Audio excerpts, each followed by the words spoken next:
হযরতে খাদিজাতুল কুবরা রাদিয়াল্লাহু তাআলা আনহা 40 বছরের বয়সের সময় মুহাম্মদ সাল্লাল্লাহু আলাইহি সাল্লামকে বিয়ে করেছিলেন। তখন তার বয়স 25 বছর। আর আজ 40 বছর বয়সে নবীজি নবুয়ত পেয়েছেন। 15টি বছর সময় পেয়েছেন রাসূলকে কাছে থেকে দেখার। হযরতে খাদিজা যখনই দ্বীনের দাওয়াত পেলেন, ও দেখা আল্লাহকে বিশ্বাস করতে হবে, মুহাম্মদ সাল্লাল্লাহু আলাইহি সাল্লামের নবুয়ত মানতে হবে, এই প্রশ্ন যখন সামনে এলো, হযরতে খাদিজা কোনো প্রশ্ন তোলেন নাই, এক মুহূর্ত দেরিও করেন নাই, সঙ্গে সঙ্গে পড়ে নিয়েছেন লা ইলাহা ইল্লাল্লাহু মুহাম্মাদুর রাসূলুল্লাহ। হযরত খাদিজা বললেন আবুল কাসেম। তিনি মুহাম্মদ সাল্লাল্লাহু আলাইহি সাল্লামকে আবুল কাসেম বলে ডাকতেন, হে কাসেমের পিতা, হে কাসেমের পিতা। আমি ঈমান আনলাম আল্লাহর উপরে যারে কোনোদিন দেখি নাই, আমি ঈমান আনলাম আপনার প্রতি, সেই আল্লাহর আপনি প্রেরিত রাসূল, নবী হিসেবে মেনে নিলাম। কারণ বিগত 15টি বছর আপনার সাথে থেকে আপনার মধ্যে যে আচরণ দেখেছি, এই আচরণ কোনো সাধারণ মানুষের হতে পারে না। আপনি অবশ্যই আল্লাহর নবী, আমার কোনো সন্দেহ নাই। রাসূলুল্লাহ যা করেছেন, চারিত্রিক বিপ্লব করেছেন। তার কৈশোর, তার যৌবন ওই জনগণের মধ্যেই হয়েছে। আল্লাহ তাআলা সিরিয়া থেকে নবী এনে মক্কায় চাপায় দেন নাই, মিশর থেকে নবী এনে মক্কার উপরে চাপায় দেন নাই। ওই সমাজেই তিল তিল করে তিনি বড় হয়েছেন মানুষের মাঝে। আর মানুষেরা এক পর্যায়ে মুহাম্মদ এই নামটা ভুলেই গেল, তাকে ডাকা শুরু করলো আল আমিন বলে। সুবহানাল্লাহ। এটা নবুয়ত পাওয়ার অনেক আগে তাকে ডাকতো আল আমিন। বিপদে পড়লে বলতো চলো আল আমিনের কাছে যাই, ঝগড়া হলে বলতো চলো আল আমিনের কাছে যাই, আমানত রাখতে হবে চলো আল আমিনের কাছে যাই। তার নামই লোকেরা ভুলে গেল। এক পর্যায়ে নাম প্রচারিত হলো আল আমিন, মানে কি? বিশ্বাসী। তিনি নিজেকে তিল তিল করে গড়েছেন, আল্লাহ তাআলা গড়ে তুলেছেন তাকে। হযরতে খাদিজা তার প্রতি ঈমান আনলেন। রাসূলুল্লাহ দাওয়াত দিলেন তার বন্ধু, যার সাথে তার বন্ধুত্ব ছিল 20 বছরের, হযরতে সাইয়েদুনা আবু বকর রাদিয়াল্লাহু তাআলা আনহু, 20 বছরের বন্ধু।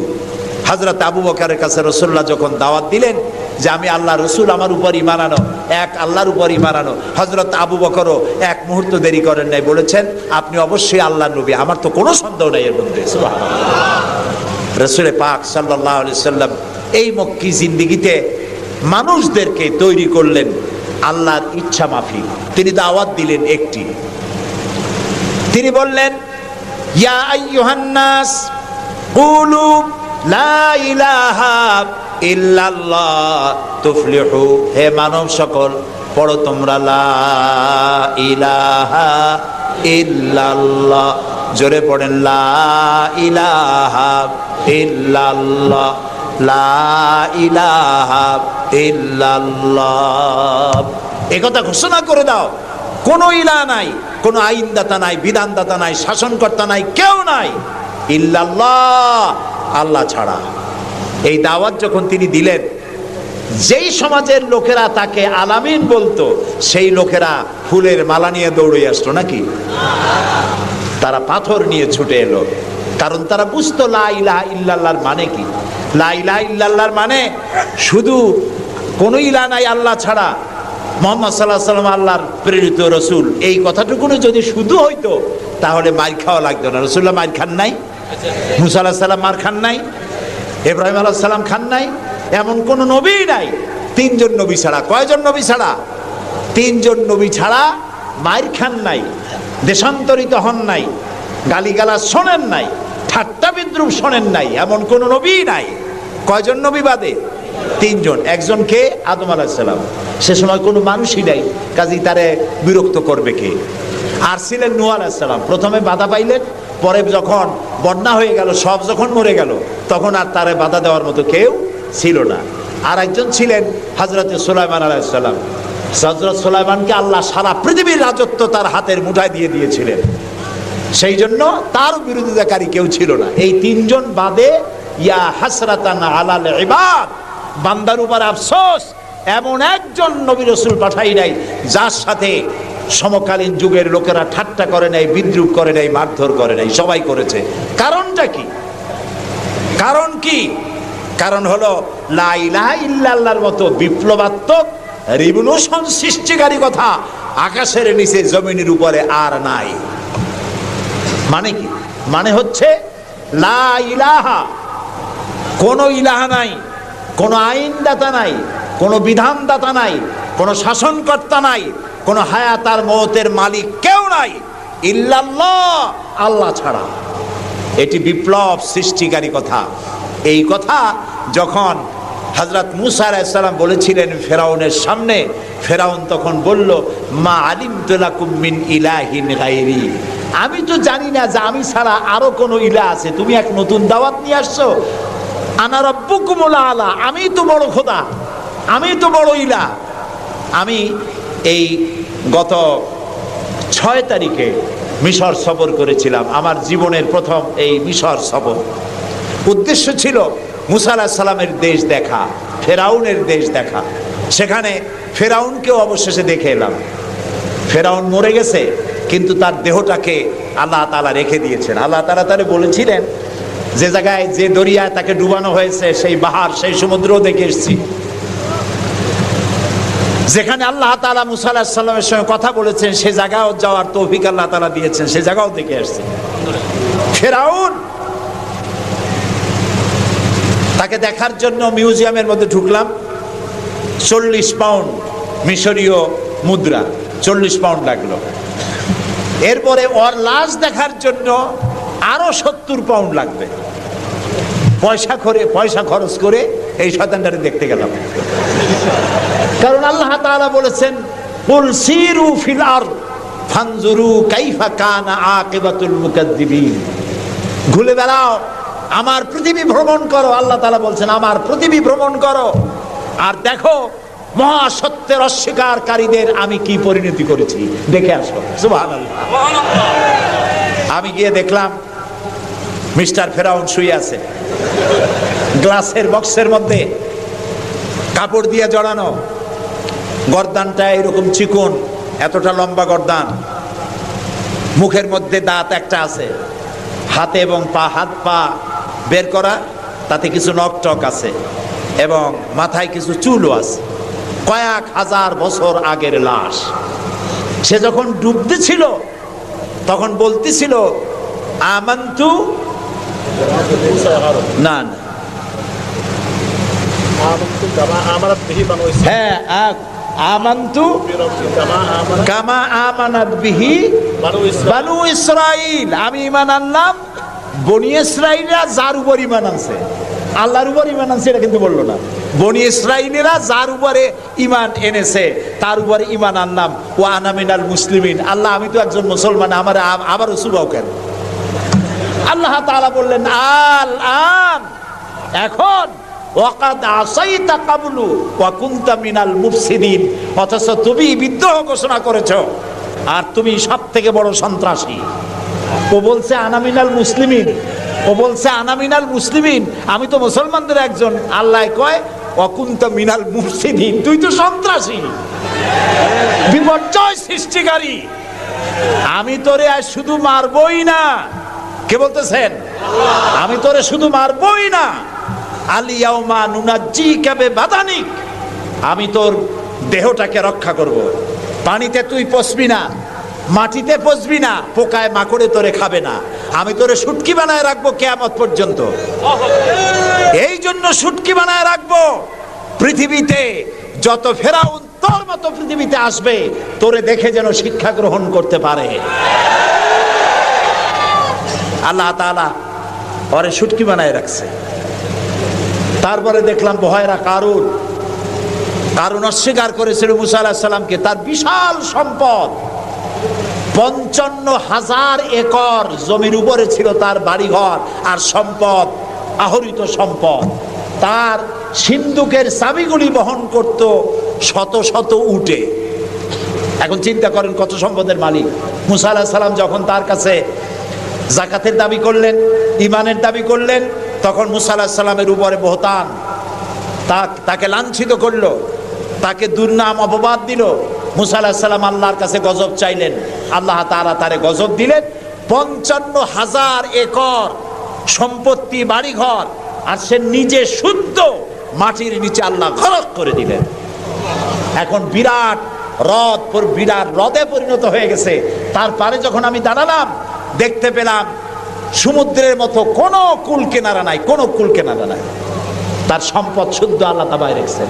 আল্লাহ তাআলা বলছেন, পৃথিবী ঘোরো আর দেখো মহাসত্যের অস্বীকারীদেরকে কি ধরনের শাস্তি দিয়েছি, দেখে আসো। সুবহানাল্লাহ। এই ফেরাউনের কাছে যখন মুসা আলাইহিস সালাম বললেন, ঈমান আনো আমার উপরে, আল্লাহর উপর ঈমান আনো, সে কয়, মা আলিমতু লাকুম মিন ইলাহিন গায়রি, আমি তো জানি না আমি ছাড়া আরো কোন ইলাহ আছে, আমি তো ইলাহ। তুমি যদি আমাকে ছাড়া কাউকে ইলাহ মানো, লা আজআলান্নাকা মিনাল মাসজুনিন, আমি তোমাকে কারারুদ্ধ করে রাখবো।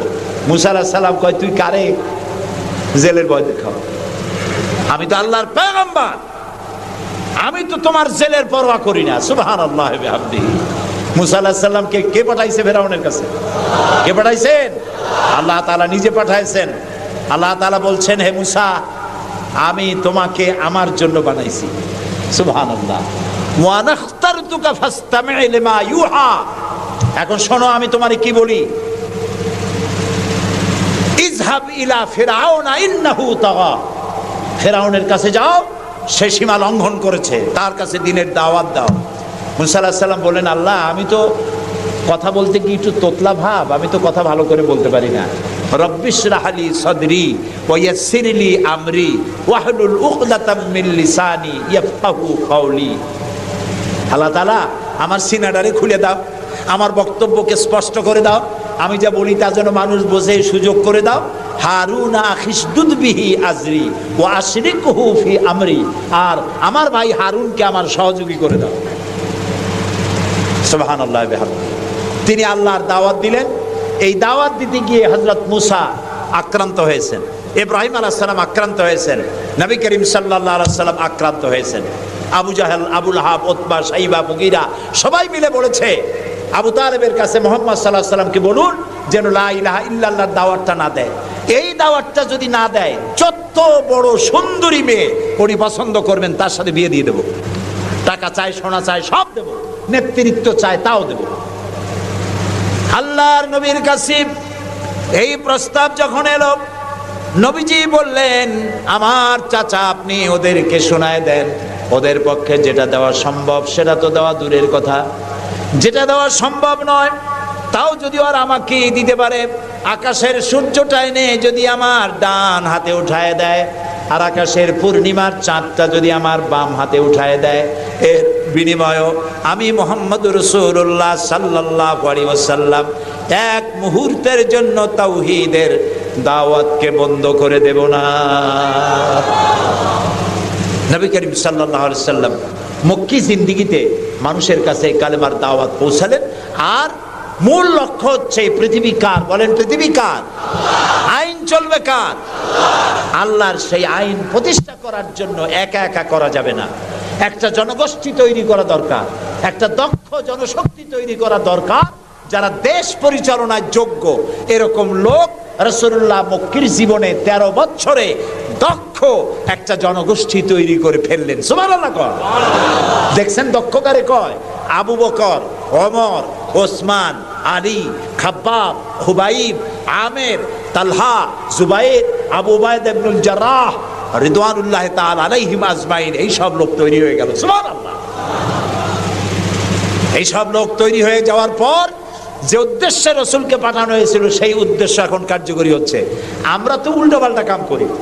12ই রবিউল আউয়াল আসলেই পতাকা দিয়ে রাজধানী সাজাই। 12ই রবিউল আউয়াল আসলেই বিরাট একটা মিছিল, কোনো একজন লোককে সামনে রাখা, তারপর একটা মিছিল শুরু হয়ে গেল। তোমপে লাখো সালাম, কতগুলা পতাকা নিয়ে লাখো সালাম দিলাম, হাজার হাজার গাড়ি নিলাম, লোকজন নিলাম। এরপরে এক জায়গায় বসে নবী সালাম আলাইকা, ইয়া রাসূল সালাম আলাইকা, গরম গরম জিলাপি। রবিউল আউয়াল শেষ, রাসূলুল্লাহর মহব্বতও শেষ। বিশ্বাস করুন, এই সমস্ত জিনিস দিয়ে মূল টার্গেট টার্গেট থেকে মুসলমানদেরকে সরিয়ে দেওয়া হচ্ছে। আপনারা আমাকে জবাব দেন, যারা এই সব কাজ করে তারা বলে রাসূলুল্লাহর ভালোবাসায় করি। আপনি কি পারবেন রাসূলুল্লাহর লাখো সাহাবীদের মধ্যে একজন সাহাবীও রাসূলুল্লাহকে যে ভালোবাসা দিয়েছেন, পৃথিবীর সব মুসলমান একত্রিত হয়ে অতটা ভালোবাসা কেউ কি দিতে পারবে? পারবে? এবার বলেন, সাহাবীরা এরকম কোন মিছিল করেছেন রাসূলুল্লাহর জন্মদিনে? তার জন্মদিবস পালন করেছেন? করেন নাই। যেটা হাদিসে নাই আমরা তা করতে পারি না। যে মিলাদ এখন পড়া হয়, যে সিস্টেমে পড়ানো হয়, একত্রিত হয়ে ইয়া নবী সালাম আলাইকা, রাসূল সালাম আলাইকা, সাহাবীরা এরকম করেন নাই, তাবেঈনরা করেন নাই, তাবেঈনরা করেন নাই। মিলাদের এই সিস্টেম চালু হয়েছে রাসূলের ইন্তেকালের অন্তত 600 বছর পর। ফাইনা তাযহাবুন, কোথায় চলছি আমরা? রাসূলের মূল অনুষ্ঠান ছেড়ে দিয়ে, মূল কাজ ছেড়ে দিয়ে ভিন্ন পথে প্রবাহিত হচ্ছি। আমাদেরকে বিভিন্ন শব্দের মার প্যাচে সিরাতুন নবী করব না মিলাদুন নবী করব, মিলাদ পড়বো তো দাঁড়ায় পড়বো না বসে পড়বো, এই সমস্ত চক্করের মধ্যে ভালাই দিয়া টার্গেটে যাওয়ার পথের থেকে আমাদেরকে বাধাগ্রস্ত করা হচ্ছে। প্রিয় ভাই সব, নবী করিম সাল্লাল্লাহু আলাইহি ওয়াসাল্লাম জনশক্তি তৈরি করে ফেললেন, একটা রাষ্ট্র চালাবার মতো লোক তৈরি হয়ে গেল। আপনি যদি এই যে আর্মির ট্রেনিং হয়, শীতকালীন মহড়া হয়, আর্মির ট্রেনিং হয় কেন? এত পয়সা দিয়ে আর্মি টিকায় রাখা হয় কি জন্য? কি জন্য? দেশ রক্ষার জন্য। আমরা তো সবাই দেশপ্রেমী, আমরা দেশ রক্ষা করতে তো আমরাই পারি। আর্মিদেরকে এত পয়সা খরচ করে করানো হচ্ছে কেন? এই জন্য করানো হচ্ছে, যখন যুদ্ধ বাঁধবে তখন আপনি অস্ত্র চালাইতে পারবেন না, অস্ত্র চালাবার মতো যোগ্যতা সম্পন্ন লোক গভর্নমেন্ট তৈরি করে, প্রতিরক্ষা বাহিনী তৈরি করে, যাতে করে কোনো দেশ আমার স্বাধীন ভূমির উপরে আঘাত করতে না পারে। সেই জন্য এখন এটাকে পরিচালনার জন্য ট্রেনিং দেওয়া হয়। মুসলমানদেরকে আল্লাহ তাআলা কোরআনের মাধ্যমে, ইসলামের মাধ্যমে, হাদিসের মাধ্যমে তাদেরকে ট্রেনিং দেওয়া হয়। জমিন আল্লাহর, আইন চলবে আল্লাহ। আইনের ইমপ্লিমেন্টের জন্য, সে আইন প্রয়োগ করার জন্য দক্ষ যোগ্য জনশক্তি প্রয়োজন। রাসূলুল্লাহ নিজের সোহবত দিয়ে ধন্য করেছেন সাহাবায়ে কেরামদেরকে, তাদেরকে তৈরি করতে সক্ষম হয়েছেন। 13 বছর চলে যাওয়ার পর আল্লাহ পাক তাকে হিজরত করার অর্ডার করলেন। এবার রাসূলুল্লাহ মদিনায় চলে আসলেন। মদিনায় এসে ইসলামী রাষ্ট্রের ঘোষণা দিলেন। সুবহানাল্লাহ বলেন। এবার রাসূলুল্লাহ প্রেসিডেন্ট, এবার রাসূলুল্লাহ কি প্রেসিডেন্ট, রাষ্ট্রপতি। আর তার সংবিধান হলো কোরআন। সংবিধান কি? কোরআন। কোরআনের আইন চালু করে দিলেন। তিনি রাষ্ট্রপ্রধান হলেন। সমাজ থেকে চুরি ডাকাতি জেনা ব্যভিচার হত্যা ধর্ষণ সব দূরীভূত হয়ে গেল। আজ মানুষ দরজা খুলে ঘুমাবার সুযোগ পেয়ে গেল। নবী করিম সাল্লাল্লাহু আলাইহি ওয়াসাল্লাম ঘোষণা করলেন, খায়রুল কুরুনি কারনি, সর্বশ্রেষ্ঠ যুগ হলো আমার যুগ। রাসূলের যুগ হলো শ্রেষ্ঠ যুগ। সমাজ থেকে চুরি ডাকাতি নির্মূল হয়ে গেল কোরআনের আইন চলার কারণে। যারা বিরোধিতা করছিল তারাও দেখলো যে মুহাম্মদ সাল্লাল্লাহু আলাইহি ওয়াসাল্লামের সাথে আমরা খামোখাই বিরোধিতা করেছি, উনি তো আমাদের বিরোধী লোক না, উনি তো আমাদের ধর্মের বিরুদ্ধের লোক না, উনি তো দেশে আইন দিয়েছেন এমন যে আইনের মাধ্যমে মানুষ তার নিজের ধর্ম পালন করতে পারে, চুরি করে না, ডাকাতি করে না, মানুষ খাবার পায়, পড়ার পায়, থাকার পায়, সবকিছুর গ্যারান্টি পেয়েছে। আল্লাহ তাআলা তখন একটি সূরা নাজিল করলেন। আল্লাহ তাআলা সূরা নাসর নাজিল করলেন, ইযা জাআ নাসরুল্লাহি ওয়াল ফাতহ ওয়া রাআইতান নাসা ইয়াদখুলুনা ফি দীনিল্লাহি আফওয়াজা। আল্লাহ তাআলা বলেন, যখন আল্লাহর পক্ষ থেকে বিজয় আসবে, আল্লাহর সাহায্য যখন আসবে, তখন দেখতে পাবে দলে দলে লোকেরা ইসলামে প্রবেশ করছে। রাসূলুল্লাহর ইন্তেকালের সময় দেখা গেল আশেপাশে যত গোত্রে ছিল, এলাকা ছিল, সব পড়ে ফেলেছে লা ইলাহা ইল্লাল্লাহু মুহাম্মাদুর রাসূলুল্লাহ। কাফের বলতে আর কেউ ছিল না। শান্তি পেল, নিরাপত্তা পেল। ইসলাম শান্তি এবং নিরাপত্তা। এই শান্তি এবং নিরাপত্তার পথে মানুষ যাতে আর না আসতে পারে, সেই জন্য আজকের পৃথিবীর বৃহৎ শক্তি লেগেছে ইসলামকে ধ্বংস করার জন্য। আজ আমাদেরকে বলা হচ্ছে সন্ত্রাসী, মুসলমানদেরকে বলা হচ্ছে সন্ত্রাসী আর মৌলবাদ। আপনারা বলেন বাংলাদেশের মতো এত শান্তি আর কোথায় আছে বলেন? এই যে পয়লা বৈশাখ গেল, পয়লা বৈশাখী আনন্দ উদযাপন করার জন্য ঢাকা শহরে যা মানুষ নামলো, ইতিহাসে নাকি এত মানুষ কোনোদিন নামে নাই। পেটে বাচ্চা, কোলে বাচ্চা, ঘাড়ে বাচ্চা, এগুলো নিয়ে রাত 12টা 1টা পর্যন্ত রাস্তায় রাস্তায় হিন্দু মুসলমান দৌড়োদৌড়ি করেছে। কোনো অশান্তি ছিল? এই প্রথমবারের মতো বাংলাদেশে গত 30 বছরের মধ্যে গত রমজানে রোজার পূজা একসাথে আসলো, ঠিক না? হিন্দুরা তাদের দুর্গা পূজা করতে পারছে? বলেন না পারছে কিনা? মুসলমানেরা রোজাও রাখতে পারছে, ওরা পূজাও করতে পেরেছে, ঠিক না ভাই? এবার বলেন, এই ফেনীতে আপনারা দুর্গা পূজার সময় কয়টা মূর্তির মাথা ভাঙছেন বলেন? ভাঙছেন? মন্দির ভেঙেছেন? কোন হিন্দু পিটাইয়া ভারতে পাঠাই দিয়েছেন? বাংলাদেশে সাম্প্রদায়িক সম্প্রীতি সব থেকে বেশি ভালো, আলহামদুলিল্লাহ। কিন্তু আমাদের দেশের চিহ্নিত একটি মহল দেশে বিদেশে অনবরত বাংলাদেশের বিরুদ্ধে বলে বেড়াচ্ছে এখানে সাম্প্রদায়িক সম্প্রীতি নাই, এখানে নাকি হিন্দুরা নিরাপত্তা বোধ করছে না, এখানে নাকি সন্ত্রাসের জ্বালা মানুষ অস্থির, আর সন্ত্রাস সব নাকি তৈরি হয় মাদ্রাসায়। এরা মাদ্রাসা বিরোধী, মাদ্রাসা ওদের সহ্য হয় না। প্রিয় ভাই সব, এটাই জন্য আমাদেরকে যে কথার থেকে এই পর্যন্ত এসছি, আমাদের বলা হচ্ছে সন্ত্রাসী মৌলবাদী। বাংলাদেশে সন্ত্রাসী এটি একটি গল্প, আন্তর্জাতিক সন্ত্রাসের সাথে বাংলাদেশের কোনো সম্পর্ক নাই, আলহামদুলিল্লাহ। আমরা আমেরিকাকে বলতে চাই, অভিশপ্ত ইহুদিরা প্রত্যেক দিন প্যালেস্টাইনি মুসলমানদেরকে হত্যা করছে, এটা কি সন্ত্রাসী তৎপরতা নয়? ইহুদিরা প্রতিদিন তাদের বুলডোজার দিয়ে ফিলিস্তিনের মুসলমানদের বাড়ি ঘর বুলডোজার দিয়ে মাটির সাথে গুড়িয়ে দিচ্ছে, এটা কি সন্ত্রাসী তৎপরতা নয়? সেই অভিশপ্ত ইহুদি জাতির প্রধানমন্ত্রী শ্যারন, তারে বুশ বলছেন তিনি নাকি শান্তির পায়রা। তা আমি বলেছি, শ্যারন যদি হয় শান্তির পায়রা, তাহলে পৃথিবীতে অশান্তির শকুনের নাম কি?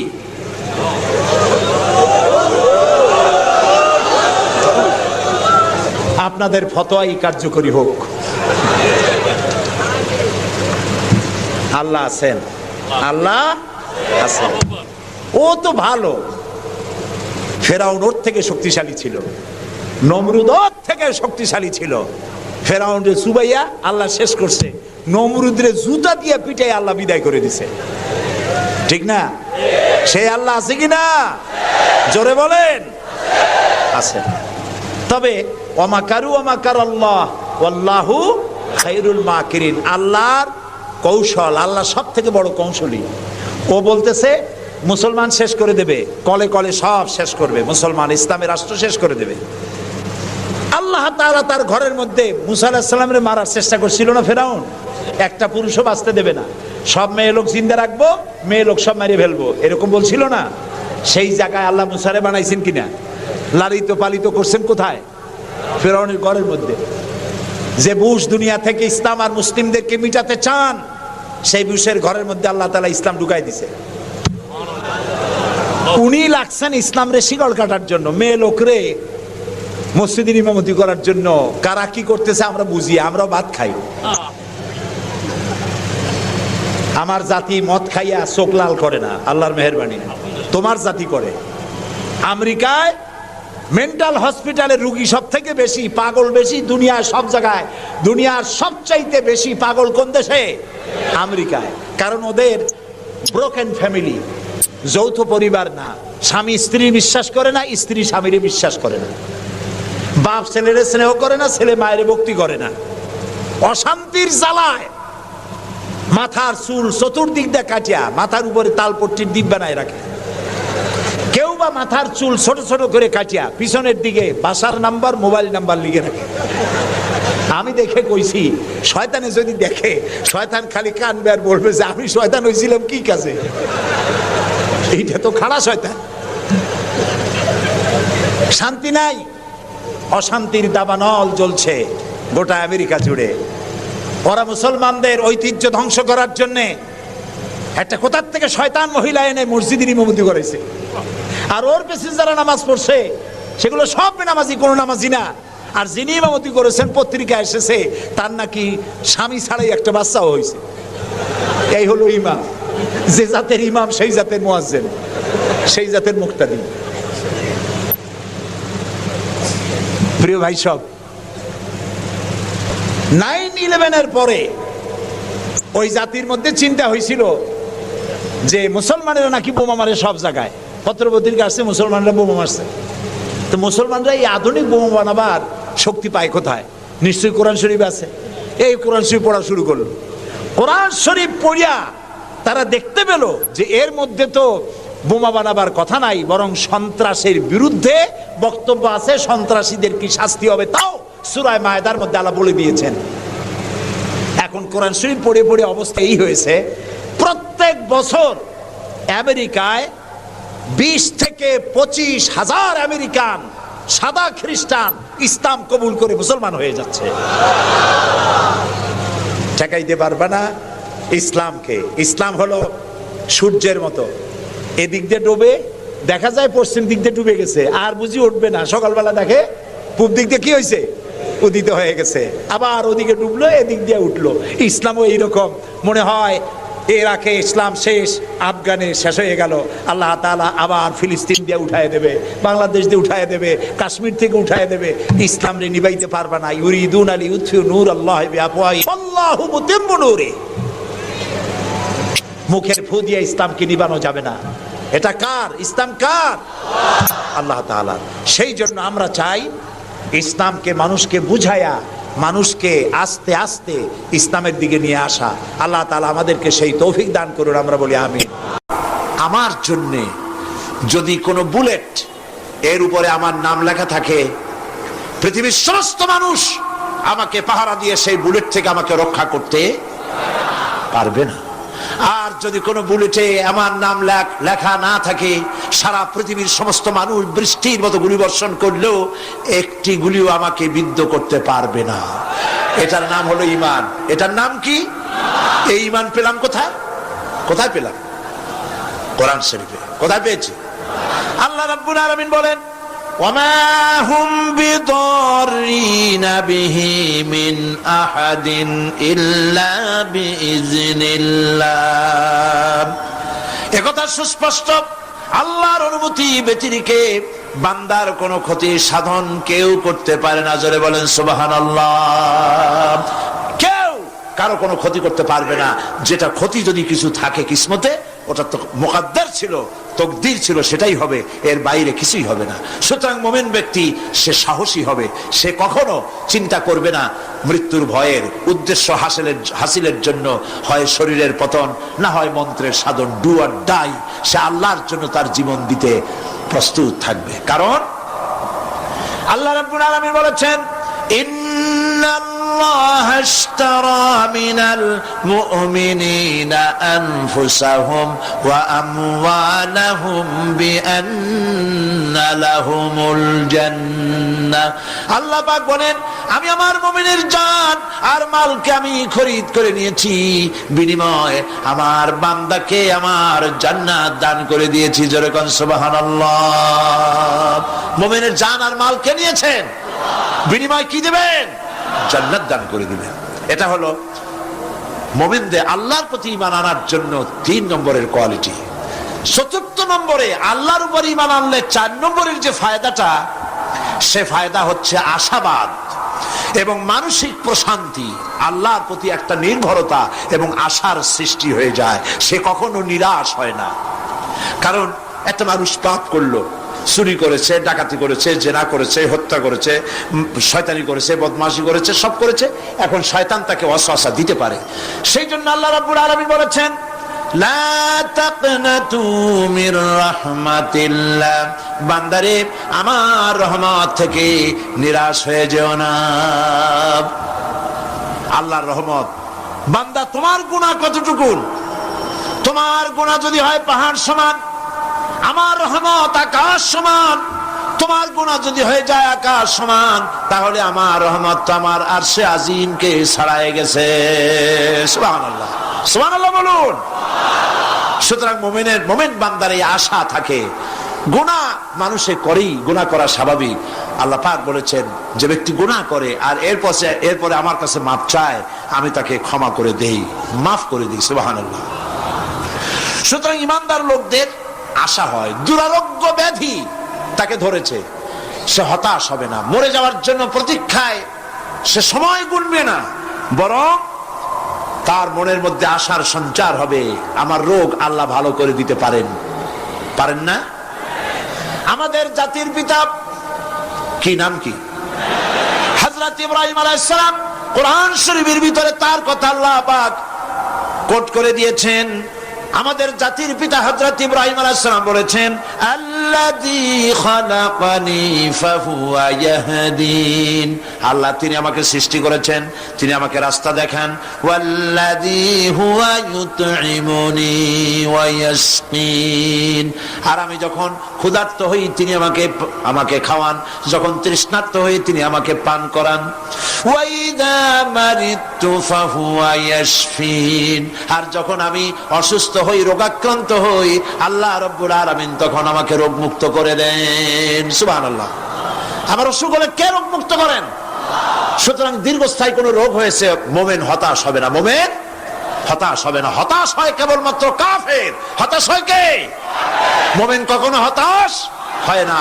হতাশ হওয়া ইমানের পরিপন্থী কাজ। আল্লাহ পাক বলেছেন, লা তাকনাতু মির রাহমাতিল্লাহ, আমার রহমত থেকে মায়ুস হয়ো না। দেখেন হযরত আইয়ুব আলাইহিস সালামের কত বড় রোগ হয়েছে, শরীর পোকায় ধরেছে, জর্জরিত হয়েছে, দুর্গন্ধ হয়েছে, গ্রামের লোকেরা তাকে বের করে দিয়েছে, স্ত্রী পুত্র পরিজন সব চলে গিয়েছে। এমনকি জিহ্বায় যখন পোকা ধরল, হযরত আইয়ুব আলাইহিস সালাম আল্লাহ রাব্বুল আলামিনের দরবারে ফরিয়াদ করলেন, আন্নী মাসানিয়াদ-দুররু ওয়া আনতা আরহামুর রাহিমিন। আয় আল্লাহ, আমি অসুস্থ হয়ে পড়েছি, আমি রোগাক্রান্ত হয়েছি, আর তোমার নাম রহমান রহিম, তুমি আমাকে রোগ মুক্ত করো। হযরত আইয়ুব আলাইহিস সালাম আল্লাহর দরবারে ফরিয়াদ করলেন, রব্বুল আলামিন সারা শরীরে পোকায় জর্জরিত হয়ে গেছে, এখন আমার জিহ্বায় পোকা ধরেছে, মাবুদ গো আমি তোমার কাছে ফরিয়াদ করি, আমার জিহ্বায় পোকা দিও না, কারণ জিহ্বাটাও যদি নষ্ট হয়ে যায় তাহলে তোমার মতো আল্লাহর জিকির আমি কি দিয়া করব। হযরত আইয়ুব আলাইহিস সালাম আল্লাহ পাকের কাছে যখন এ ধরনের ফরিয়াদ জানালেন, রব্বুল আলামিন তাকে তার রোগ মুক্ত করে দিলেন, তার স্ত্রী পুত্র সব আল্লাহ রব্বুল আলামিন ফিরাইয়া দিলেন। সুবহানাল্লাহ। সুতরাং মুমিন ব্যক্তি, কোরআন শরীফে সব আছে, কোরআনের মতো শ্রেষ্ঠ ওয়াজের কিতাব পৃথিবীতে আর, শুধু বোঝার দরকার। বিপদে, যত বড় বিপদ আসুক, কোন বিপদে মুমিন ধৈর্য হারাবে না। হযরত ইয়াকুব আলাইহিস সালামের ছেলে ইউসুফ আলাইহিস সালামকে যখন তিনি হারায় ফেললেন, তিনি অধৈর্য হয়ে গেছিলেন নাকি? অধৈর্য হন নাই।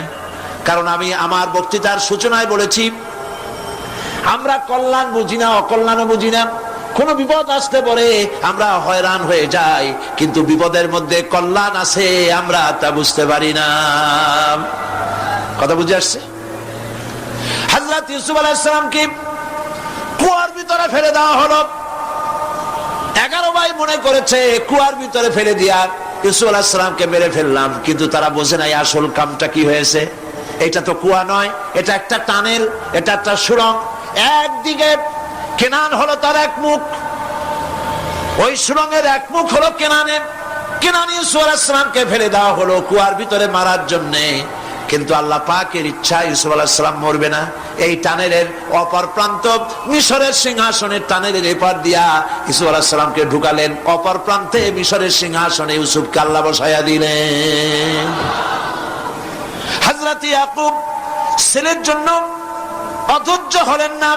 যখন তিনি খবর পেলেন ছেলে বাগে খেয়ে ফেলেছে, তিনি তখন বলেছেন, ফাসাবরুন জামিলুন আসাল্লাহু আইয়াত أن يأتيني بهم جميعا إنه هو العليم الحكيم فصبر جميل। আমি উত্তম ভাবে ধৈর্য ধারণ করলাম এবং আমি বিশ্বাস করি আল্লাহ রাব্বুল আলামিন আমার হারানো সবকিছু আমাকে ফিরিয়ে দিবেন। বহু বছর পর যখন হযরত ইউসুফ আলাইহিস সালাম প্রেসিডেন্ট হয়েছেন মিশরের, 11 ভাই গেল সেখানে সাহায্য আনার জন্য। সেই ঘটনা তো শোনাবো না, এমনি বলে যাচ্ছি। এরপরে তিনি তাদেরকে পরিচয় দিলেন, ওরা ভয় পেয়ে গেল। তিনি বললেন ভয়ের কোনো কারণ নাই, লা তাসরিবা আলাইকুমুল ইয়াউম, আজকে আমি কোনো প্রতিশোধ তোমাদের নেব না। সুবহানাল্লাহ। এর নাম পয়গম্বর, এর নাম কি? আল্লাহর নবী। আমি আজকে কোনো প্রতিশোধ তোমাদের নেব না, তোমরা যাও। পিতার অবস্থা তিনি জানলেন, কাঁদতে কাঁদতে পিতার চোখ দুটো নষ্ট হয়ে গেছে।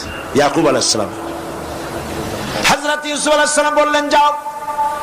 নিজের জামাটা খুললেন, গায়ের জামা খুলে বললেন ভাইরা আমার এই জামা নিয়ে যাও, আর আমার আব্বার চোখের উপরে এই জামাটা রেখে দিও। ছেলেরা যখন হযরত ইউসুফ আলাইহিস সালামের জামা নিয়ে মিশর থেকে রওনা করেছে, গল্প নয়, উপন্যাস নয়, আল্লাহ পাক এই কোরআন শরীফে সূরা ইউসুফে বলেছেন জামানিয়া মিশর থেকে রওনা করেছেন। কোথায় মিশর আর কোথায় কেনান?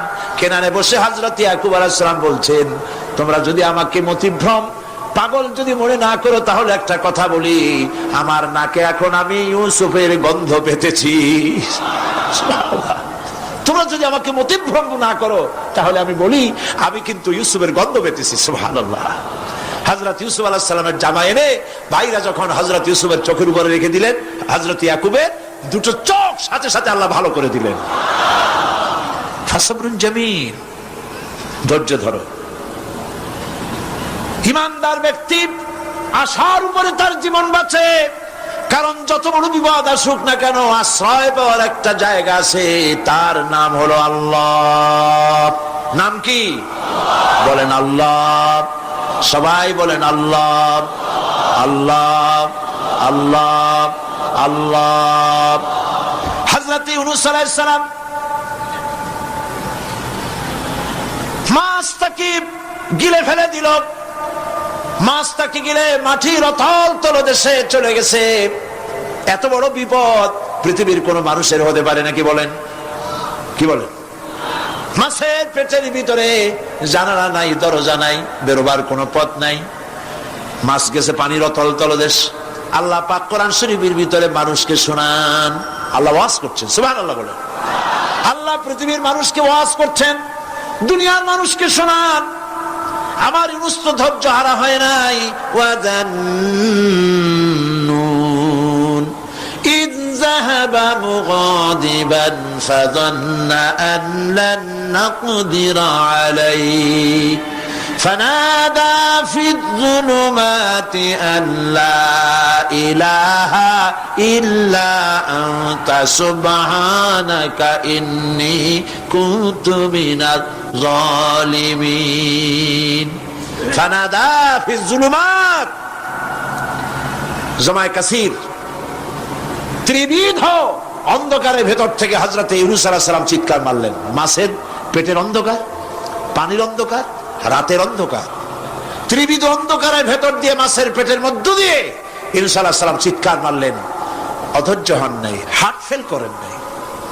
তিনি বলছেন, পড়েন আমার সাথে, লা ইলাহা ইল্লা আনতা সুবহানাকা ইন্নী কুনতু মিনাজ জালিমিন।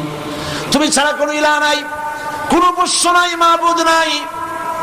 তোমার পবিত্রতা ঘোষণা করছি, আমি জালিমদের অন্তর্ভুক্ত হয়ে গেছি।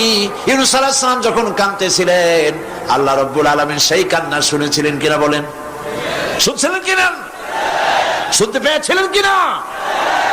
পানির ভিতরে কেউ শোনে নাই, মাছের পেটের ভিতরে ইউনূস আলাইহিস সালাম কিভাবে চিৎকার করছেন, মাছের পেটের ভিতরের আওয়াজ পানির ভিতরে কেউ শোনে নাই, জমিনের কেউ শোনে নাই, অন্তরিক্ষে কেউ শোনে নাই। সাত আকাশের ভিতরে কেউ শোনে নাই, কিন্তু আর সে আজিমের মালিক আল্লাহ রব্বুল আলামিন শুনতে পেয়েছেন। সঙ্গে সঙ্গে রব্বুল আলামিন জবাব দিলেন, ফাস্তাজাবনা লাহু ওয়া নাজ্জাইনাহু মিনাল গাম্মি ওয়া কাযালিকা নুনজিল মুমিনিন। পড়েন, ফাস্তাজাবনা লাহু ওয়া নাজ্জাইনাহু মিনাল গাম্মি ওয়া কাযালিকা নুনজিল মুমিনিন। আমি ইউনূসের ডাকের জবাব দিলাম। কে বলতেছেন? বড় করে বলেন, কে বলছেন? আল্লাহ। সুবহানাল্লাহ। আপনারা কি ভয় পাইছেন? ভয় পেয়েছে মুসলমান? আল্লাহ রাব্বুল আলামিন বলেন, আমি আমার ইউনূসের ডাকের জবাব দিলাম। শুধু জবাব দেই নাই, আমি ইউনূসকে তার মাছের পেটের ভিতর থেকে বাঁচায় দিলাম। মাছের পেটের মধ্যে বেদনা শুরু হয়ে গেল। এমন বেদনা হয়েছে মাছ এখন বমি না করে পারে না। কথা বুঝতে পেরেছ? মাছ এখন বমি না করে পারে না। পানির উপরে মাছ ভেসে উঠল। আল্লাহ কোরআন শরীফের ভিতরে বলছেন, মাছ সাতরায়া কিনারায় চলে গেল, ইউনূস আলাইহিস সালামকে বমি করে ফেলে দিল। ইউনূস আলাইহিস সালাম বেঁচে গেলেন। আল্লাহ পাক বলেন, শুধু ইউনূসকে বাঁচাইলাম না, বরং আমি সকলের জন্য আশার বাণী শোনাই। শোনো মুমিনেরা, ওয়া কাযালিকা নুনজিল মুমিনিন। মুমিন বান্দা যারা, যত বড় বিপদ আসুক আমারে ডাকো, আমি বিপদ দিয়ে বাঁচাই দেব। সুবহানাল্লাহ। বিপদ থেকে আমি বাঁচাই দেব। আল্লাহ পাক বলেছেন, ফাইন্না মাআল উসরি ইউসরান, ইন্না মাআল উসরি ইউসরা। জেনে রাখো, দুঃখ এবং কষ্টের পরে রয়েছে সুযোগ সুবিধা, আর অসচ্ছলতার সাথে রয়েছে উদার সচ্ছলতা। যত বড় বিপদ আসছে, এই বিপদের পরে আল্লাহ পাক তার গোলামদের উপরে রহমত নাজিল করবেন ইনশাআল্লাহ। সুতরাং ইমানদার লোকেরা, তাদেরকে আল্লাহ পাক বলছেন, কোনো ভয় নাই, কোনো চিন্তা নাই, যত বড় বিপদে পড়ো আমারে ডাকো, আমি ডাকের সাড়া দিয়ে দেব। সবাই আল্লাহরে ডাকেন। সুবহানাল্লাহ ওয়ালহামদুলিল্লাহ লা ইলাহা ইল্লাল্লাহ। জোরে পড়েন, সুবহানাল্লাহ ওয়ালহামদুলিল্লাহ লা ইলাহা ইল্লাল্লাহ, সুবহানাল্লাহ ওয়ালহামদুলিল্লাহ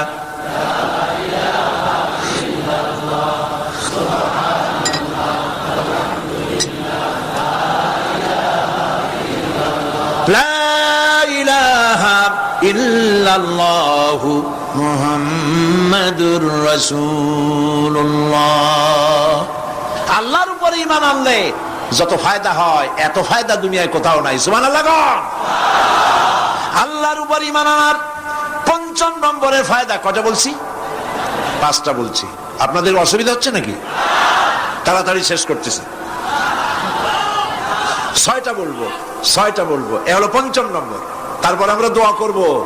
দোয়ার দরকার আছে কিনা এই সময়? 5ম নম্বরে, আল্লাহর উপরে ঈমান আনলে পরে আরেকটি বড় ফায়দা, সেটা হলো কঠিন এবং কঠোর বিপদে আল্লাহ পাক তার মধ্যে অবিচলতার এবং ধৈর্য ধরার তৌফিক দিয়ে দেন। সুবহানাল্লাহ। যত বড় বিপদ আসুক, সেই বিপদে মুসিবতে আল্লাহ পাক মুমিনদেরকে আল্লাহর উপরে নির্ভরতা শিখায় দেন। সুবহানাল্লাহ। কারণ মুমিনদের জানা আছে যে ইমানদারদের বিপদ নতুন কিছু নয়, একেবারে আদম আলাইহিস সালাম থেকে শুরু হয়ে আসছে। ঠিক কিনা?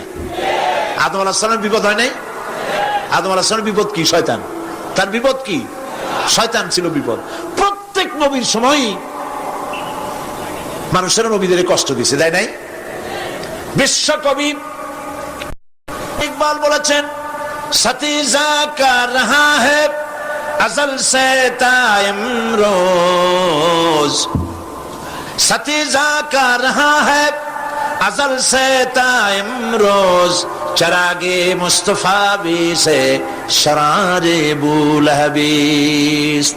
আবহমান কাল থেকে শুরু করে মুহাম্মদ সাল্লাল্লাহু আলাইহি ওয়াসাল্লামের চেরাগকে, নূরকে, ঈমানকে, ইসলামকে নিভায় দেওয়ার জন্য আবু জাহেলের গোষ্ঠীরা চিরকাল চেষ্টা করেছে। সব চেষ্টা কর্পূরের মতো উড়ে গেছে, মুহাম্মদ সাল্লাল্লাহু আলাইহি ওয়াসাল্লামের চিরাগ টিম টিম করে জ্বলতে রয়েছে। আল্লাহ পাক বলছেন, ইউরিদুনা লিইউতফিউ নূরাল্লাহি বিআফওয়াহিহিম ওয়াল্লাহু মুতিম্মু নূরিহি ওয়ালাউ কারিহাল কাফিরুন। ওরা চায় মুখের ফু দিয়া, কারা? কাফেরেরা, ইসলাম সহ্য করতে পারে না যারা, ওরা চায় মুখের ফু দিয়া আমার আলোটাকে নির্বাপিত করে দেবে। আল্লাহ পাক বলেন, ওয়াল্লাহু মুতিম্মু নূরি, আমি আমার নূরকে পূর্ণতা দান করব, তাতে কাফির বেঈমানদের মনের ভিতরে যত জ্বালা হোক, যন্ত্রণা হোক, ওদের কলজা যত পুরুক, ইসলাম তার বিজয় পতাকা নিয়ে উঠবেই, কেউ ঠেকাতে পারবে না। আল্লাহ রাব্বুল আলামিন, আল্লাহ পাক বলছেন, ওয়াকাযালিকা জাআলনা লিকুল্লি নাবিয়্যিন আদুওয়াম মিনাল মুজরিমিন, আর এমনি করে আমি সকল নবীর শত্রু বানিয়েছি সব পাপিষ্ঠ অপরাধ প্রবণ লোকদের। শুনছেন কথা? শোনেন নাই? আল্লাহ পাক বলছেন, দুনিয়ার সব নবীদের, তাদের জন্য আমি শত্রু বানাইছি কাদেরকে? যারা সব থেকে বেশি পাপিষ্ঠ অপরাধ প্রবণ। এরা হচ্ছে নবীর দুশমন, এরা সব নবীদের সাথে দুশমনী করেছে। আজও দেশের আলেমদের সাথে দুশমনী করে সবচাইতে বড় পাপিষ্ঠরা। এটা কোরআন, এটা কি কোরআন? জোরে বলেন, এটা কি? আল্লাহ রাব্বুল আলামিন বলছেন, ওয়াকাযালিকা জাআলনা লিকুল্লি নাবিয়্যিন আদুওয়াম মিনাল মুজরিমিন, সব পাপীরা, পাপিষ্ঠরা আমার দ্বীনের দাওয়াত যারা দেয় তাদেরকে জীবনের দুশমন মনে করে। কেন? শোনেন, আমি কার ওয়াজ শোনাচ্ছি? কার ওয়াজ শোনাচ্ছি? আমার আল্লাহর ওয়াজ। অপরাধটা কি? নবীদের বিরুদ্ধে, নবীর ওয়ারিস ওয়ারাসাতুল আম্বিয়া কারা, তো তাদের বিরুদ্ধে তাদের অপরাধটা কি? তাদের অপরাধ সম্পর্কে আল্লাহ নিজে বলেন, ওয়ামা নাকামু মিনহুম ইল্লা আন ইউমিনু বিল্লাহিল আজিজিল হামিদ। এদের বিরুদ্ধে অ্যাকশন নেওয়ার আর কোনো অপরাধ ওদের নাই। ওদের একমাত্র অপরাধ, ওরা আল্লাহর জমিনে আল্লাহর আইন প্রতিষ্ঠা করতে চায়। এটাই হচ্ছে অপরাধ। এই অপরাধে নবীদের শাস্তি হয়েছে, নবীরা মার খেয়েছেন, সাহাবায়ে কেরাম মার খেয়েছেন। আমরা তো সাহাবায়ে কেরামের জুতার ধুলার সমানও নই, সুতরাং এগুলি আমাদের পাওনা। এই রক্তের বিনিময়, জীবনের বিনিময় আল্লাহ পাক তার দ্বীনকে প্রতিষ্ঠা করবেন ইনশাআল্লাহ। হযরতে খাব্বাব, বুখারী শুনুন, বুখারীর হাদিস। আমি কোনো কথা বানিয়ে বলি না, আমি লেখাপড়া করি, পড়াশোনা করি, চোখে দেখি, তারপরে কথা বলার চেষ্টা করি। বাজে গপ্প কিস্সা কাহিনী বলার অভ্যাস আমার কোনো কালে ছিল না, নাই। রাসূল করিম সাল্লাল্লাহু আলাইহি ওয়াসাল্লামের মতো মানুষ, ওনার মতো মানুষ, আহারে, তার চাইতে শ্রেষ্ঠ মানুষ কি পৃথিবীতে আছে? তিনি মার খাইছেন না খান নাই? আহা, কিভাবে তাকে মারলো! গলায় চাদর দিয়ে পেঁচাইয়া আছাড় মেরে ফেলে দিয়ে তারপরে তাকে প্রহার করা হয়েছে। আবু জাহেল মেরেছে, বেহুশ হয়ে গেছেন হুজুর। হযরতে হামজা তখনও কাফের ছিলেন। শিকার থেকে ফিরে এসে মুহাম্মদ সাল্লাল্লাহু আলাইহি ওয়াসাল্লামের অবস্থা দেখে পায়ের রক্ত মাথায় উঠে গেছে। আপন ভাইয়ের ছেলে, আর এমন ছেলে। চলে গেলেন আবু জাহেলের বাড়ি, বললেন, আবু জাহেল, তুই নাকি মুহাম্মদ সাল্লাল্লাহু আলাইহি ওয়াসাল্লাম মারছিস? কেন মারলি? তিনি তো ভালো কথাই বলেন, সব সময় বলেন, সত্য কথা বলো, মানুষের উপকার করো, এতিমকে আশ্রয় দাও, এত সুন্দর সুন্দর ভালো ভালো কথা বলেন। তার মতো ভালো মানুষ তো দুনিয়ায় দেখি নেই। মারলি কেন? তুই কি মনে করছিস যে আব্দুল্লাহ মারা গেছে বলে এতিম হয়ে গেছে মুহাম্মদ সাল্লাল্লাহু আলাইহি ওয়াসাল্লাম। তোর মনে রাখা উচিত আব্দুল্লাহ মারা গেছে, হামজা মরে নাই। হযরত হামজা ধনুক বাইর করলেন, এক বাড়ি মারলেন মাথার উপরে, মাথা ফাটা রক্ত বেরিয়ে গেল। হামজা হন হন করে হেঁটে এলেন রাসূলের কাছে। হুজুরের অসুস্থ দেহ মোবারক কোলে উঠায় নিয়ে বললেন, বাবা, তার মস্তক মোবারক কোলে উঠায় নিয়ে বললেন, আমি আবু জাহেলের মাথা ফাটিয়ে রক্ত বের করে দিয়ে এসেছি, তুমি একটু খুশি হও। হুজুর বললেন, চাচা, কার মাথা ফাটাইছেন, কার রক্ত বের করেছেন, এই কথা বলে তো আমাকে আপনি খুশি করতে পারবেন না। তিনি বললেন, বাবা, তুমি কি হলে খুশি হও? তিনি বললেন, আমি খুশি হই চাচা, তোমার মুখে যদি একটা বার আমি ঈমানের কলেমা শুনতে পাই। হযরতে হামজা বললেন, মুহাম্মদ সাল্লাল্লাহু আলাইহি ওয়াসাল্লাম, আমার বুঝতে মোটেও কষ্ট হয়নি, তুমি কোনো সাধারণ মানুষ নও। সাধারণ মানুষের প্রতিশোধে তুমি বিশ্বাসী হতে, খুশি হতে, প্রতিশোধে বিশ্বাসী হওনি, তুমি অবশ্যই আল্লাহর নবী। আমি আল্লাহকে সাক্ষী রেখে, আমি তোমাকে সাক্ষী রেখে ঈমানের কালেমা ঘোষণা করছি, লা ইলাহা ইল্লাল্লাহু মুহাম্মাদুর রাসূলুল্লাহ। ভাইরা আমার, আল্লাহর দ্বীন প্রতিষ্ঠার জন্য আমার নবীদেরকে কষ্ট করতে হয়েছে, সাহাবায়ে কেরামদেরকে কষ্ট করতে হয়েছে, আল্লাহর ওলিদেরকে, ইমাম আবু হানিফা রাহমাতুল্লাহ আলাইহিকে 8 বছর জেলের মধ্যে রাখা হয়েছিল। ইমাম আহমদ বিন হাম্বলকে চাবুক মেরে মেরে গায়ের গোশত আর চামড়া তুলে ফেলে দেওয়া হয়েছিল। তারপরেও তারা বাতিলের সামনে মাথা নত করে নাই। এর নাম হচ্ছে ইসলাম। এর নাম কি? বুখারীর হাদিস, হযরত খাব্বাব বিন আরিত রাদিয়াল্লাহু তাআলা আনহু, বুখারীতে হাদিসটা ভাবে এসেছে, ওয়ান খাব্বাব বিন আরিত রাদিয়াল্লাহু তাআলা আনহু আন্নাহু قال قال شكونا الى رسول الله صلى الله عليه وسلم وهو متوسد بردة له في ظل الكعبة। তিনি বললেন, আমরা রাসূলের কাছে গেলাম, যাই দেখি রাসূল করিম সাল্লাল্লাহু আলাইহি ওয়াসাল্লাম কাবা শরীফের ছায়ায় আরাম ফরমাচ্ছেন। আমরা কাছে গিয়ে বললাম, আলা তাস্তানসিরু লানা আলা তাদউ লানা ইয়া রাসূলুল্লাহ, হে রাসূল, আপনি কি আমাদের জন্য দোয়া করবেন না? আমরা তো মার খেতে খেতে শেষ হয়ে গেলাম। আমাদের খাব্বাবকে, খুবাইবকে, আম্মারকে, সুমাইয়াকে মেরে শেষ করে দিল।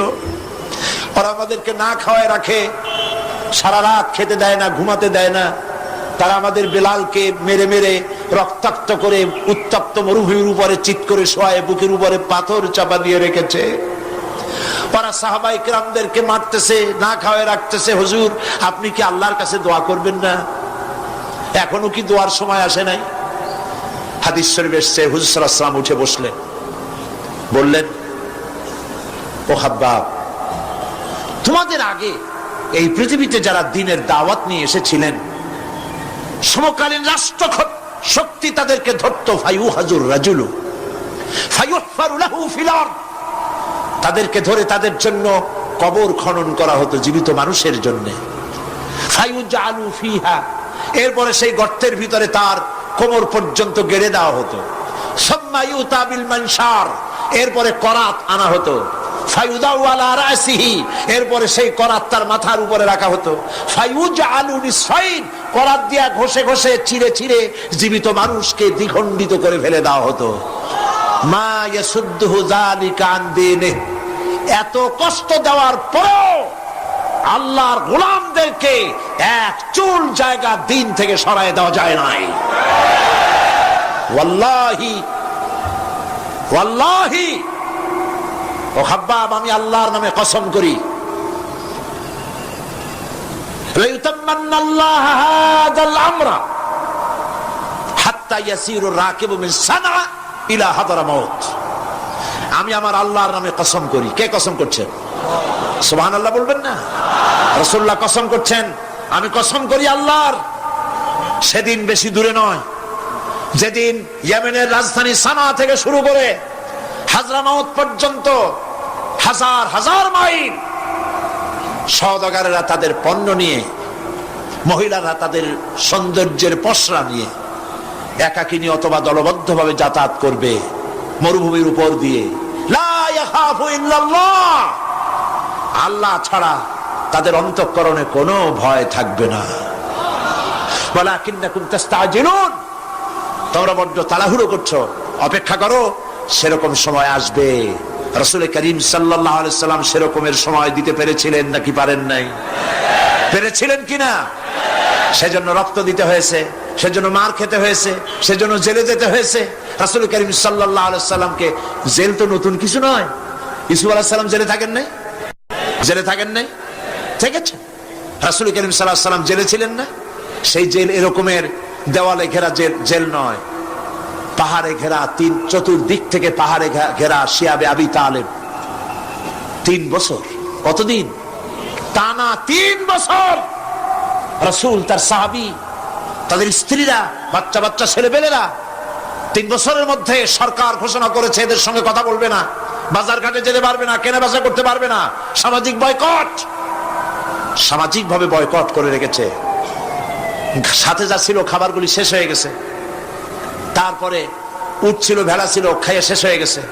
এরপরে যখন কিছু নাই, উটের চামড়া ভিজাইয়া ভিজাইয়া, শুকনা চামড়া ভিজায় খেয়েছে।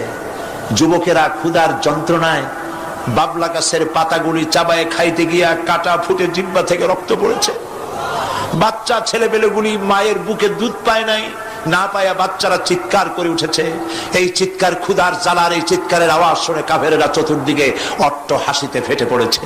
সুতরাং জেল জুলুম মুসলমানদের জন্য, আলেমদের জন্য, পীর বুজুর্গদের জন্য নতুন কিছু নয়।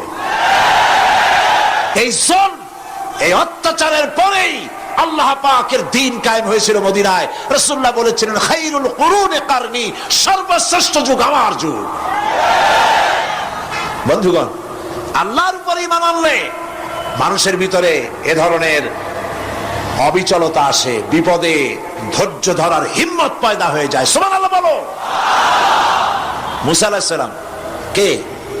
মুসা আলাইহিস সালাম কোরআন ওয়াজ করতেছে। সুবহানাল্লাহ বলে। গল্প করতেছি না কোরআন শোনাচ্ছি? গল্প করতেছি না হাদিস শোনাচ্ছি? আল্লাহ রাব্বুল আলামিন বলেন, ফিরআউন মুসা আলাইহিস সালামকে চতুর্দিক থেকে, 3 দিক থেকে ঘেরাও করেছে। একদিকে দরিয়া, 3 দিকে ফিরআউনের সৈন্যরা। কোরআন শরীফে ঘটনা এভাবে তুলতেছে, ফালাম্মা তারা আল জামআন ক্বালা আসহাবু মূসা ইন্না লামুদরাকুন। মুসা আলাইহিস সালামের সাথীরা বলছেন, হে মুসা, আমরা তো পাকড়াও হয়ে গেছি, পালাবার কোনো পথ নাই, মরছি। মুসা আলাইহিস সালাম ভয় পাইছিলেন নাকি? ঈমান কারে বলে? হযরত মুসা আলাইহিস সালাম বললেন, কাল্লা ইন্না মা'য়া রাব্বী সায়াহদিন। নিশ্চয়ই নয়, অবশ্যই নয়, রব্বী সায়াহদিন, আমার প্রভু অবশ্যই, সিন দিয়ে বোঝানো হচ্ছে অবশ্যই আমার রব আমার জন্য রাস্তা করে দেবেন। এর নাম ঈমান। সুবহানাল্লাহ বলেন। এর নাম ঈমান। চতুর্দিক থেকে বিপদ ঘনীভূত, বেরোবার কোন রাস্তা নাই। ওর মধ্য দিয়ে ওমাইয়াত্তাকিল্লাহা ইয়াজআল লাহু মাখরাজা, কোন রাস্তা নাই, চতুর্দিকে অন্ধকার। এরপরে যদি বান্দা আমার উপরে ভয় করে, আমাকে ভালোবাসে, আমাকে ভয় করে, সবর ইখতিয়ার করে, অন্ধকারের ভেতর থেকে নিশ্ছিদ্র অন্ধকারের ভেতর দিয়ে আলোর রশ্মি বের করে মুমিনদের যাওয়ার জন্য রাস্তা করে দেব। মুসা আলাইহিস সালাম বললেন, ভয় পাইও না, আল্লাহ আমাদের পথ তৈরি করে দিবেন। আল্লাহ রাব্বুল আলামিন হযরত মুসা আলাইহিস সালামকে বললেন, হাতের লাঠি দিয়া দরিয়ার উপরে আঘাত করো।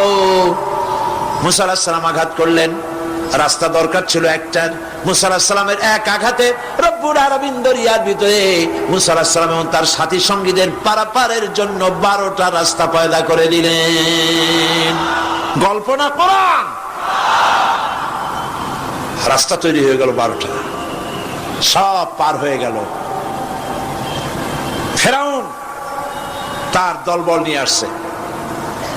আল্লাহ রাব্বুল আলামিন বলেন, ওয়া আনজাইনা মূসা ওয়া মান মাআহু আজমাইন সুম্মা আগরাকনাল আখারিন। মূসা আলাইহিস সালামকে পার করলাম, পিছনে যারা আসতেছিল, কারা আসতেছিল? ফিরআউন। ফিরআউন আসছে, তার দলবল নিয়ে আসে, রাস্তা দেখিয়া মনে করছে ওর বাজানের তৈরি করে রাস্তা, দলবল নিয়ে নামছে, দরিয়ার মাঝখানে এলো, আল্লাহ পাক অর্ডার করলেন কুল, ব্যাস রাস্তা বন্ধ হয়ে গেল। রাস্তা কি হয়ে গেল? শুরু হয়ে গেল চুবনি। পানির ভিতরে চুবনি খাচ্ছে, নিচে যায়, উপরে ওঠে, পানি খাইতে খাইতে পেট পোটকা মাছের মতো এরকম মোটা হয়ে গেছে, ডুবে ডুবে সব মরছে। এখন ফেরাউন একা, কেউ নাই, ফেরাউন একা। ফেরাউন পানির ভিতরে চুবনি খেতে খেতে তুমানের ভিতর থেকে নাক একটু জাগায় আর বলে, আমানতু আন্নাহু লা ইলাহা ইল্লাল্লাযী আমানাত বিহি বানু ইসরাঈল। ও আল্লাহ, তুমি ছাড়া কোনো ইলাহ নাই, আমি ঈমান আনলাম ওই আল্লাহর উপরে। বনি ইসরাঈল ঈমান আনছে যার উপরে, কাজী বনি ইসরাঈলদের পার করে দিয়েছো, আমারও পার করো আল্লাহ, তুমি রক্ষা করো, আমি তো মুসলমান। ওয়া আনা মিনাল মুসলিমিন, আমি তো মুসলমান, কলেমা পড়লাম, তারপরও চুবাও কেন? আল্লাহ রাব্বুল আলামিন বলেন, আল আন, এখন ওয়াকাদ আসাইতা ক্বাবলু ওয়া কুনতা মিনাল মুফসিদিন, এখন ঈমান আনতেছ, আর এর পূর্বে আমার দিন যারা জমিনে প্রতিষ্ঠিত করতে চেয়েছে তাদেরকে জেল দিয়েছো, জুলুম করেছো, অত্যাচার করেছো, আজ তোমাকে ছাড়বো না। তোমাকে শুধু মারবই না, আলিয়াউমা নুনাজ্জিকা বিবাদানিক, আলিয়াউমা নুনাজ্জিকা বিবাদানিক, আমি তোরে শুধু মারবই না। কে বলতেছেন? জোরে বলেন, কে বলতেছেন? আমি তোরে শুধু মারবই না, আল ইয়াউমা নুনাজ্জিকা বিবাদানিক, আমি তোর শরীরটারে বাঁচায় দেব, তোর শরীর পানিতে পচবে না, পোকায় খাবে না, মাটিতে পচাবে না, তোরে আমি শুটকি বানায় রাখবো কিয়ামত পর্যন্ত। দুনিয়ায় যত ফেরাউন আর ফেরাউনের বাচ্চারা আসে, তোরে দেখে যেন তারা ইতিহাস স্মরণ করে। আল্লাহ রাব্বুল আলামিন কোরআনে কারীমের মধ্যে পরিষ্কার করে মানুষদেরকে বুঝায় দিয়েছেন, আল্লাহর উপর ঈমান আনলে পরে তার হিম্মত বেড়ে যায়, মনের বল বেড়ে যায়। সুবহানাল্লাহ। হযরত রাসূল করিম সাল্লাল্লাহু আলাইহি ওয়াসাল্লাম কাফের বেঈমানেরা চতুর্দিক থেকে বাড়ি ঘেরাও করে রেখেছে, পালাবার কোনো পথ নাই। ঘুমেছিলেন তিনি, জিবরাইল এসে বলেন, ইয়া রাসূলুল্লাহ, ঘুমের থেকে জাগুন, আল্লাহ আপনাকে সালাম বলেছেন, আর আপনাকে হিজরত করার জন্য মদিনায় আল্লাহর অর্ডার করেছেন। বাড়ির চতুর্দিকে কাফেররা তরবারি নিয়ে দাঁড়ানো। নবীজি ঘুমের থেকে জেগে হযরত আলীকে ডেকে বলেন, আলী, আমার বিছানায় আমার চাদর মুড়ি দিয়া ঘুমায় থাকো, আল্লাহ আমাকে অর্ডার করেছেন, আমি মদিনায় চললাম। হযরত আলী হুজুরের দিকে তাকায় বলেন, ইয়া রাসূলুল্লাহ, আপনার বিছানায় আপনার চাদর মুড়ি দিয়ে আমি ঘুমায় থাকবো, সকালবেলায় কাফের বেঈমানেরা এই ঘরের মধ্যে প্রবেশ করে আপনার কম্বলের নিচে আমারে দেখে তারা মোহাম্মদ মনে করে আমারই তারা কেটে কেটে টুকরা টুকরা করে দেবে। আমার কোনো আপত্তি নাই, কোনো ভয় নাই, কোনো চিন্তা নাই, কোনো দুঃখ নাই, বরং আমার মনের মধ্যে এটাই তৃপ্তি হবে যে আমি আলীর জীবনের বিনিময়ে আল্লাহর নবী দুনিয়ায় বেঁচে থাকেন। নবীজি ঘরের থেকে বেরোলেন, চতুর্দিকে দেখেন কাফের বেঈমানেরা দাঁড়ানো, শত শত কাফের, হাতে তরবারি। হুজুর সাল্লাল্লাহু আলাইহি ওয়াসাল্লাম এক মুষ্টি বালু হাতে নিলেন, এক মুঠো বালু হাতে নিয়ে ফু দিয়া বালুগুলো ছেড়ে দিলেন।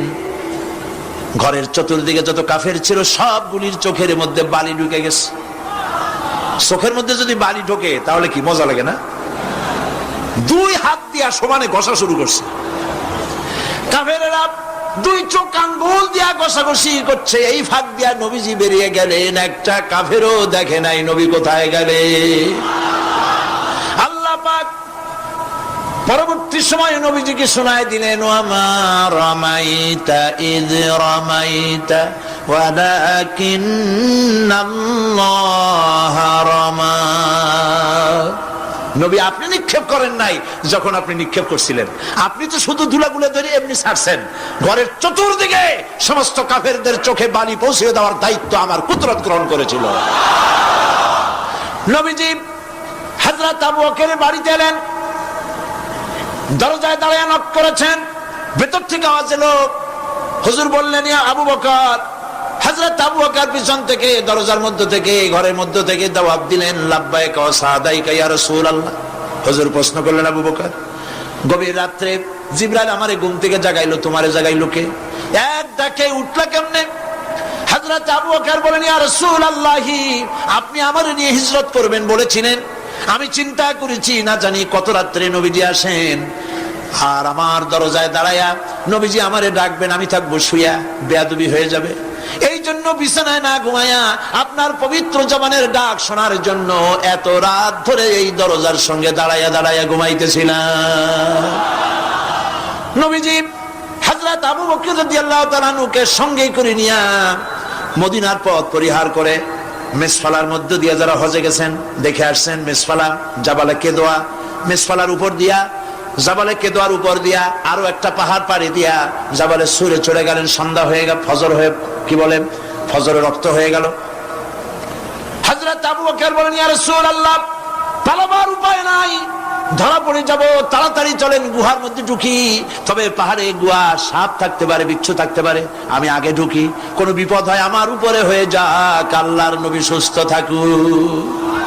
হযরত আবু বকর কি মহব্বত, নিজের জীবনের চাইতে রাসূল